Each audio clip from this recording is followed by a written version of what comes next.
তারা কিন্তু সকলেই ছিলেন মা অন্তপ্রাণ।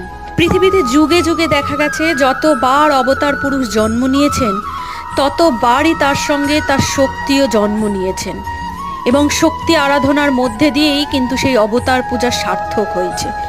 যেমন শ্রী রাধাকে বাদ দিয়ে শ্রীকৃষ্ণ পূজা সার্থক হয় না, তেমন শ্রী মাকে বাদ দিয়েও কিন্তু শ্রী ঠাকুরের পূজা কখনোই সার্থক হবে না। এও ঠাকুরের লীলাই, কেননা মায়ের হাত ধরে যত সহজে বৈতরণী পার করা যায় অন্য কোনো পথে কোনোভাবেই অত সহজ হয় না। এজন্যই বোধহয় শ্রী মায়ের সেবা করার জন্য ঠাকুর শিষ্যদের এতটা আকুলি বিকুলি আমরা লক্ষ্য করি।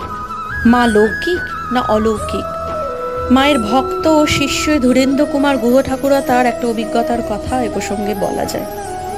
কামারপুকুরে যোগী শিব মন্দিরের সামনে দাঁড়িয়ে একবার জনৈক গ্যারিসং সাহেব তাকে প্রশ্ন করে